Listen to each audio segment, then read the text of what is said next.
Show 3 of Dream Ride's coverage of the NSRA Street Rod Nationals. And we head outside to cover acres of custom automobiles. Only we can't seem to get a consensus as to where the best ones are. Oh, that's right, they're everywhere.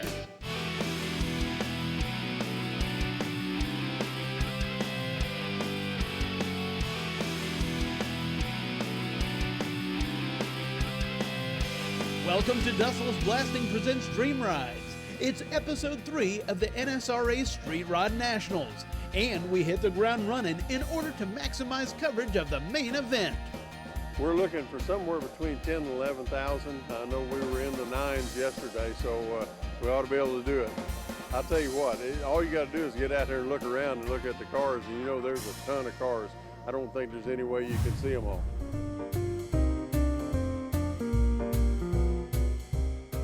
1954 Chevy wagon. I bought it as a kind of a basket case from a guy from Detroit. The car came out of Florida originally. Wagons are hard to find parts for, but luckily enough, this one's a complete car. I put on these late model chassis underneath it and painted it and put an interior in it and just finished it up. Rebuilt the seats and rebuilt new door panels and kick panels for the stereo and hid the stereo in the glove box. And carpets, actually rugs out of our house. All the textures and colors all kind of go together well in the car. It's got a 350 Chevy in it, a 700R transmission. It's got a 9-inch quarter in, and it's got all TCI drive lane. 49 and 52s were called 10 Woodies, and 53, 54s, they didn't have wood on them. Good friend of my dad's, Chuck Dickey in Corpus Christi, Texas, painted the wood on for us. And spent about 4 days on it at our shop. He did a great job. The top color is actually cool vanilla off of Chrysler 300Ms. But the bottom color, I don't really know. It's just we just mixed it up until we liked it. Built a little wagon for my daughter to match the big car. We matched the car pretty close, actually. Then I built an aluminum chassis for it, and we bought wheels to match the torque crust on the car. So she enjoys it. Interior matches the big car. It's been a pretty cool little project for us.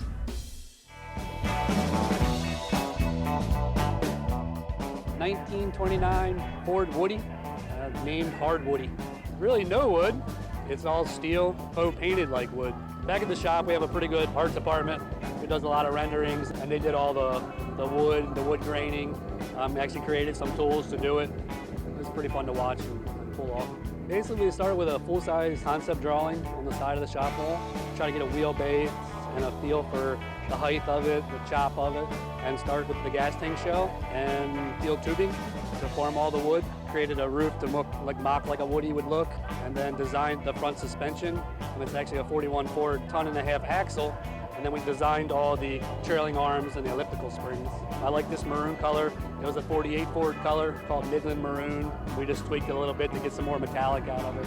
We did a two-tone inside with the maroon seats to match the outside body color, and we needed to find somewhere to hide the battery, hide a speaker box, hide wiring. So we created the 4-piece luggage set with actually a large briefcase that the door glass slides in the briefcase.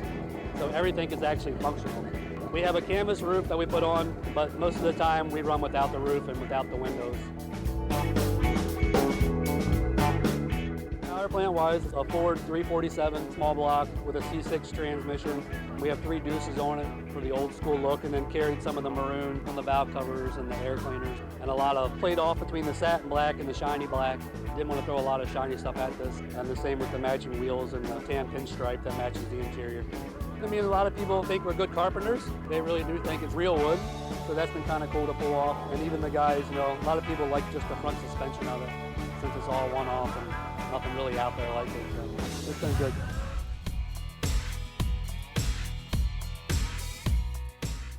Make and model is a 1937 Ford OZE custom truck. The truck is a fiberglass kit from Canada. I bought it rolling chassis with just wood wheels on it. Started with the brake, the tires, and fabricating all the motor mounts, just making sure everything fit. Then I started working on the body, making sure all the body molds would fit right, as long as it had the same size joints and everything. It took me 3 years to build this truck. Me and my wife, and I built it in a garage 16 by 20. I helped the painter tape it and sand and blocked it. I blocked it for like 3 weeks, took it apart, put it back together. Then he taped the flames on it. We took it back apart, painted it. I done took it apart so many times. My wife said, "You think you know where that goes?" I said, "I can put this thing together in my sleep." Painting the ass part of the job is trying to put the grill in a small parts with your hands, I had to use my wife because she had small hands. I found the orange I seen, and I liked it, and my little girl loves lime green, so that's where I come up with the paint scheme with the lime green, the interior, and the flame. And when we got it all together, it flows in and out on each side with the flames and the interior. I mean, it didn't plan that way, but that's how it happened. Alligator skin imprint because we drive it, want it durable. The top comes off, it is a convertible. A lot of people don't think it's drove. It's a driver. I even autocrossed it in Dallas. More of the NSRA Street Rod Nationals when Dustless Blasting presents Dream Rides returns.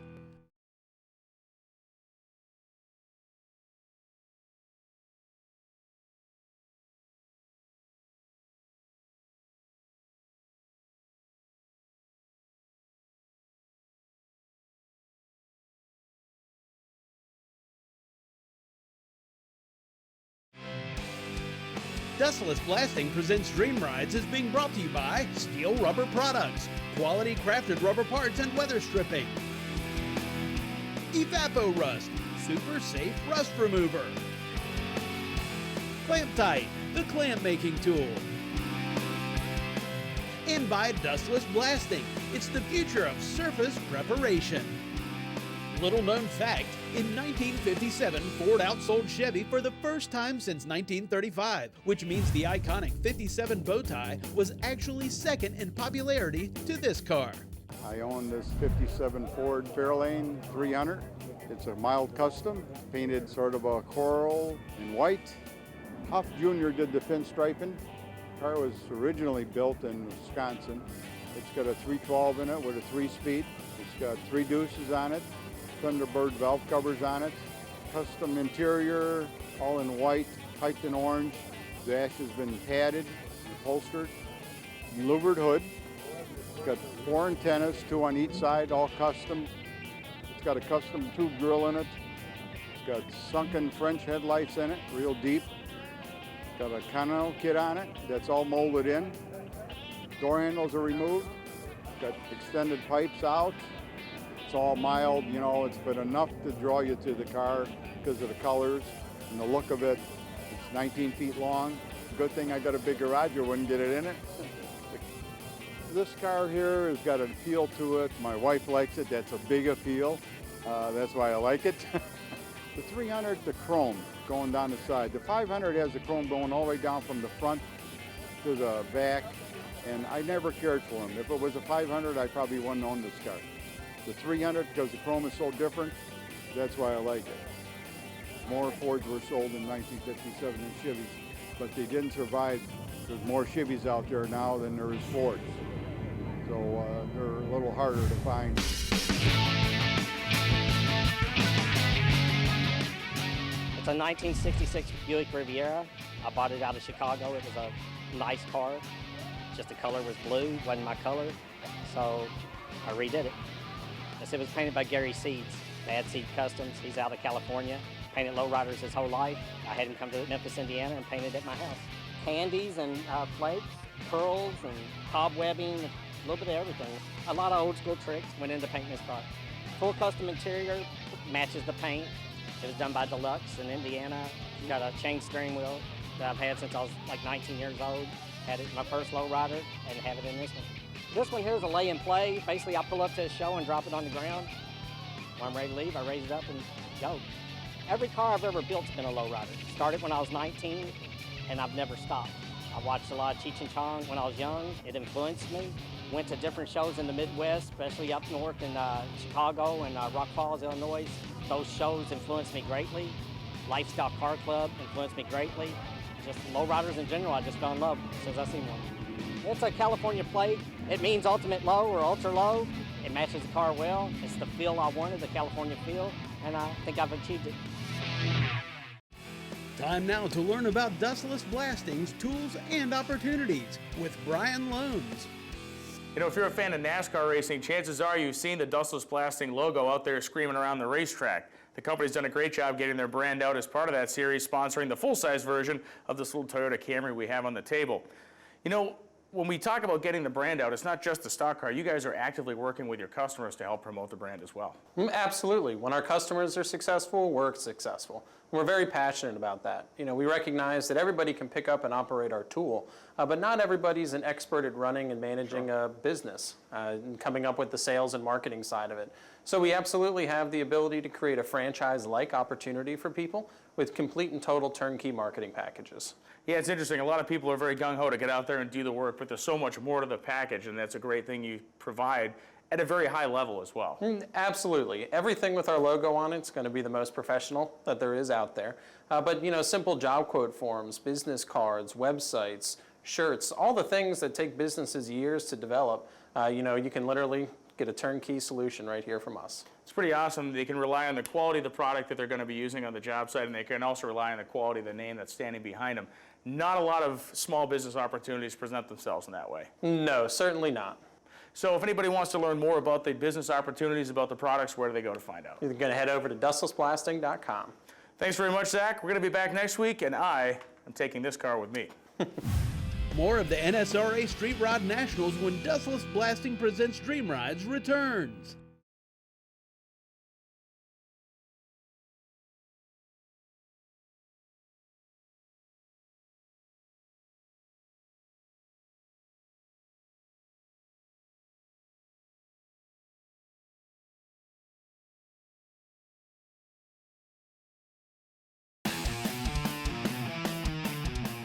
Welcome back to Dustless Blasting presents Dream Rides. As we continue to cruise the roads, we see more examples of engineering ingenuity, like this mating of old and new Mopar.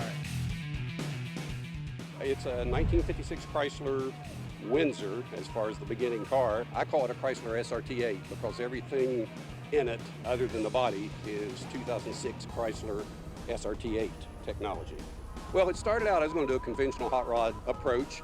My son saw on eBay Dodge Charger SRT8 front and rear suspension for sale. And we got to looking at it and thought, man, that would work nice on this car. So adapted that into my frame. Then we decided, well, we may as well go modern all the way. So I looked up a 6.1 Hemi factory 5-speed automatic transmission.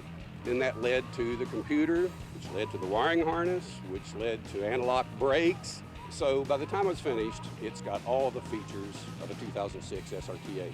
Took me 9 years doing it in my spare time. That engine was only a year old when I bought it. Now it's almost 10 years old. The only thing I paid for was the chrome plating, which was a shot on how much that cost. And that windshield was so rare, I was afraid I would break it. So I paid a windshield guy to put my windshield in. But other than that, I did it all. I'm one of these hard-headed guys. I'd rather do it myself than pay to have it done. So I bought 6 cowhides with the legs, necks, everything. Bought a walking foot sewing machine, played around and learned how to sew, and sewed up my own upholstery. I exercise it. It runs. That's 425 horsepower.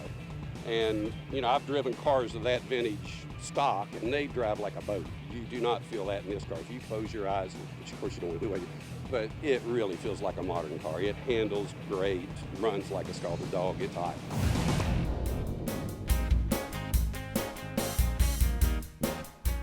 It's a 1964 Chevy Corvair. It's basically a street rod with a Corvair body on top of it. So it's got a complete street rod chassis. Engine's been moved to the front to make it a little more driver friendly. Basically, I wanted something that I could get in and I could drive it across the country if I wanted to. My original plan when I built this is I wanted to drive it to SEMA. Of course, that didn't happen because we got it done 2 days before we left for SEMA. So it's got a Chevy 4.3 V6 engine in it. We wanted a V6 because the V8 seems like it's stuffed in there. And it's a Corvair, so it's not very heavy, it's not very big, it doesn't need a lot of power. It's not gonna be a race car, it's just gonna be a fun driver car. So that's why we went with the V6 instead of the V8 like some people do. But yeah, it was not an easy task to do, but we did cut it apart and pretty much start from nothing other than just the body. So my husband does the paint body and he did most of the fabrication along with myself. I did help him on it. It's got all the nice high dollar parts on it because I wanted it to last. When you're building a car, you know, sometimes you can get by with going to the swap meet and getting those parts, but you know, sometimes they're not gonna last. So this is definitely a car that I'm gonna drive for a long time. I drove it here from Nashville this weekend. I'm driving it home tomorrow and I'm gonna keep driving it ever since. I did the interior in it. It's got ultra leather interior in it. It's got vintage air, kicker stereo system in it, and it's just a fun car to drive. We wanted to do something a little bit different, so we came up with the idea of the brushed nickel plating, and we actually went to Advanced Plating and had them do that for us. The color was my choice. I knew from day one that I wanted this color. I had a really hard time describing it to my husband because it was in my mind what I wanted, and you don't see it very often. So we sat down and we went through the Axalta paint book and we picked out the colors.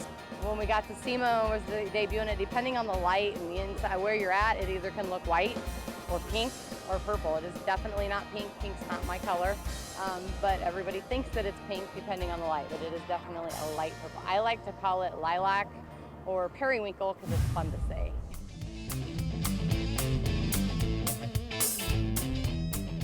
37 Plymouth. The car originally was a 4-door sedan made into a 2-door Phaeton.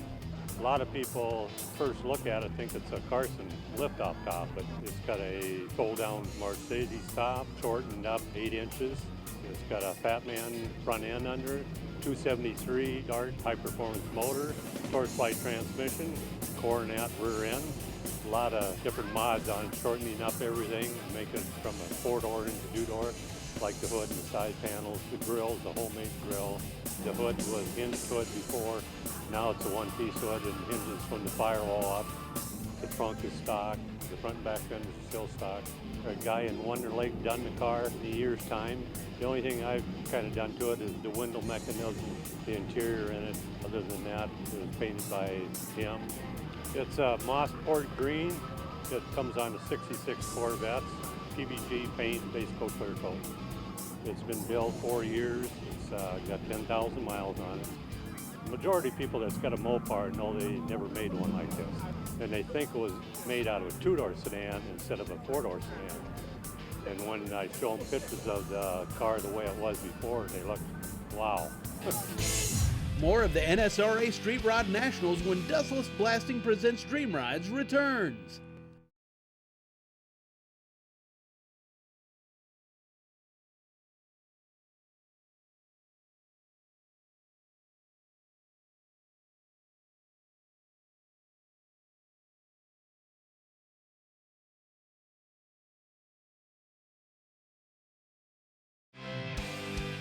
Dustless Blasting presents Dream Rides is being brought to you by Steel Rubber Products, quality crafted rubber parts and weather stripping.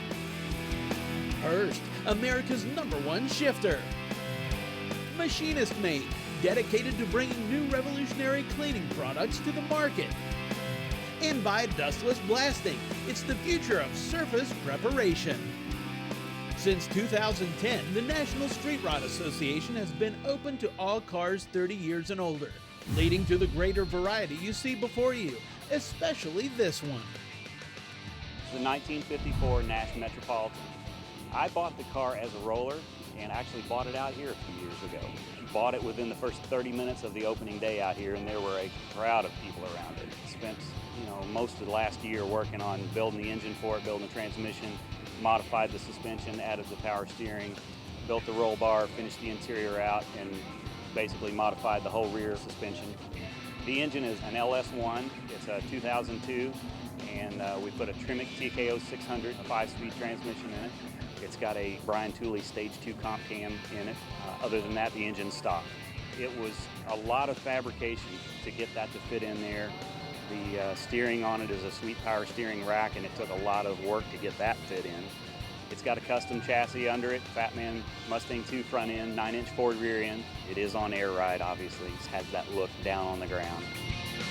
Set the car up to do the autocross, and we ran a little bit Thursday and yesterday with it. I've never run the autocross, and we were within 4 seconds of the pros out there with it, so the car does a really good job. It has plenty of power, gets 18 miles per gallon, still runs great. It has some traction issues, so yeah, it's hard to keep the tires in contact with the pavement. Most of the cars were two-toned, and I just wanted a flat black look, a stealth look. And it's a single stage paint, so you spray it and you're done. There's no buffing, there's no clear coat, there's no finish work. It's a very different kind of car, not something you see every day. The car gets a lot of attention. You probably won't see another one like this out there.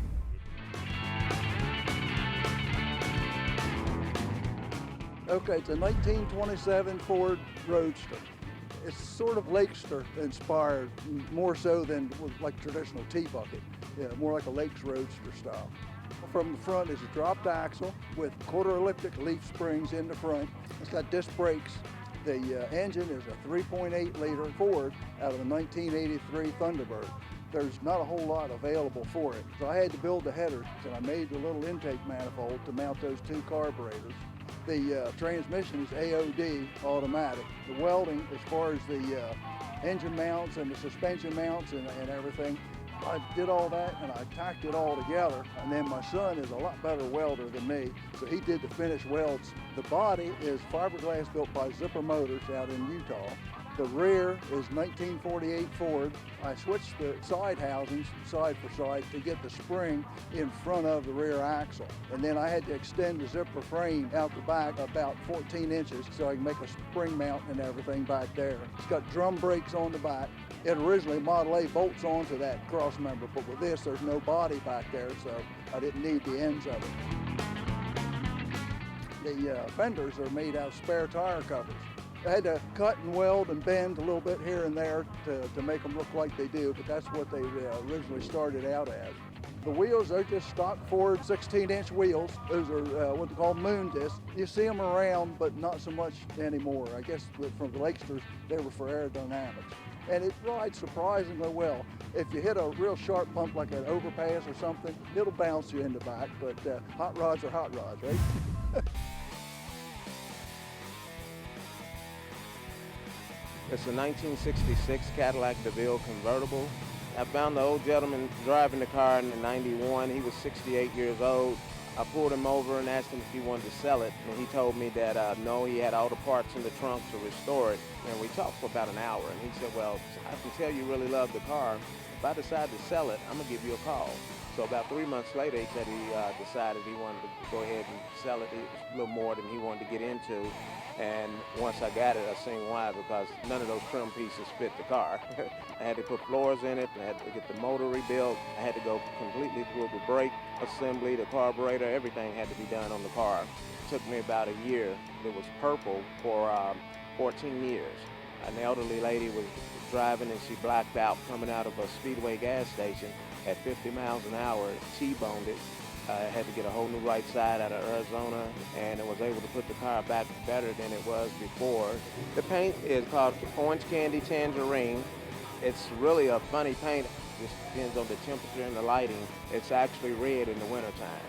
And then in the summer, it can go from that popsicle orange that really pops to a deep rusty orange. It just changes according to the lighting and the temperature.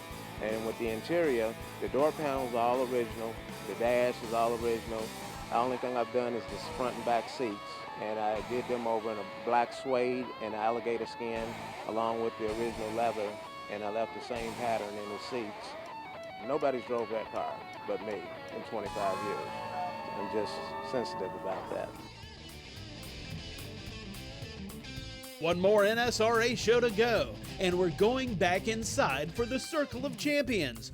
Cars chosen for special awards. See you then.